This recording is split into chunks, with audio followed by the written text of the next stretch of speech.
দাদা ভাই, দিদি ভাই, দেখো একটা কচু লাগাই শুয়েছিলাম, দুধমান কচু, দুধমান খাতি হবে, গাছই শুকিয়ে যায়। এখন খালি দুধমান না, সব কচু গাছে পাতা মরিয়া শুকিয়ে যায়, আবার বর্ষা পাবে, আবার ধারা জোয়ান দিয়ে ওঠে, যেন পাতা শুকিয়ে যায়, সব ইয়ে গেছে। কচুটা ভালোই বড় হয়েছে। কিরম জায়গা লাগাতে হয় জানো? লাগাতে হয় পোড়া মাটিতে, পোড়া মাটিতে লাগালি এক একটা 10 কেজি 12 কেজি 5 কেজি 7 কেজি এরকম হবে, আর কাঠি হবে এক একটা অনেক বড় বড়।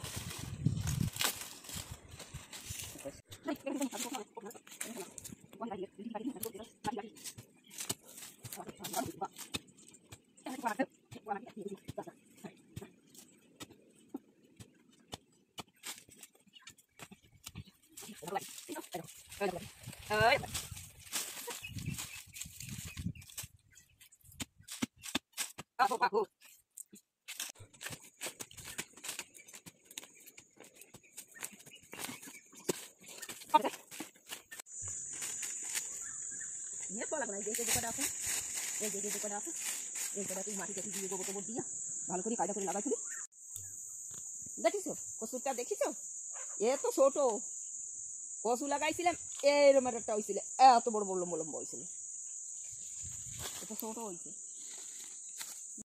দাদা ভাই, দিদি ভাই, এই দেখো হাঁসা মাছের মাথা এই দিয়ে আর দুধমান কচু দিয়ে তরকারি করে খাবো। হলদি টলদি মাখাইনি, হলদি লবণ, মাছটা ভাজা, এই ভাজা হোক।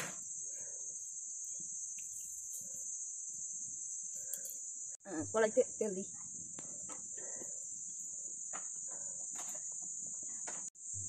মাছ ভাজা কড়াই দিচ্ছি,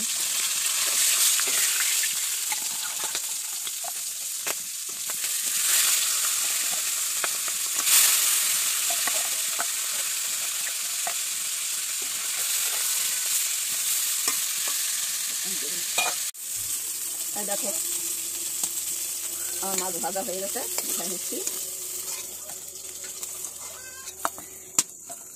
এখন কচু দেখা জিরে সম্পটা দিলাম,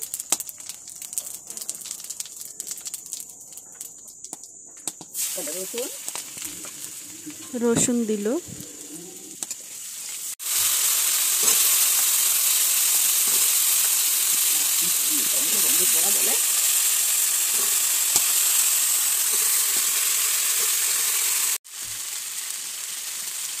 হলদি দিচ্ছি,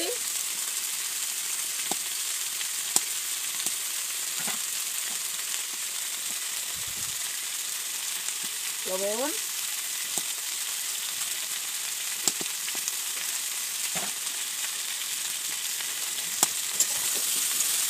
এবার কচুটা একটু ভালো করে ভাজা করে নেব।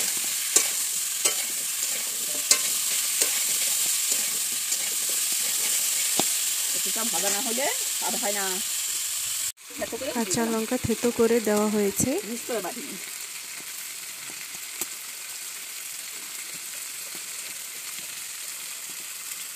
জিরে বাটা আর রাঁধুনি বাটা,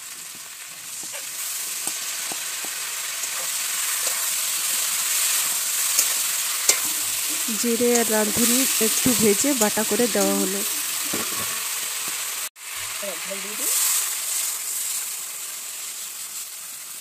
কচুতে ঝোল একটু বেশি দিতে হবে, নাহলে কচু বলবে। আন্দাজ মতন জল দিয়ে দিল।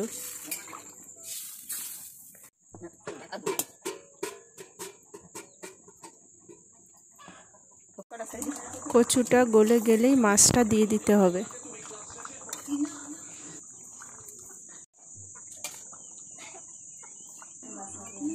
রান্নাটা প্রায় হয়ে আসছে, ঝোল অনেকটাই শুকিয়ে গেছে। দেখো দেখো আমার তরকারি হয়ে গেছে, তরকারি নামাই দিচ্ছি। দেখো তরকারি, দেখো দেখিস তরকারি হয়ে গেছে, কত হালকা মশলা দিয়ে রান্না করছি। গরমের দিনে হালকা মশলা দিয়ে খাওয়াই ভালো। তা এখন খাইতে যাব, আমার কাজ শেষ, এখন আসি, টাটা বাই বাই, আবার তোমার দেখা পাই।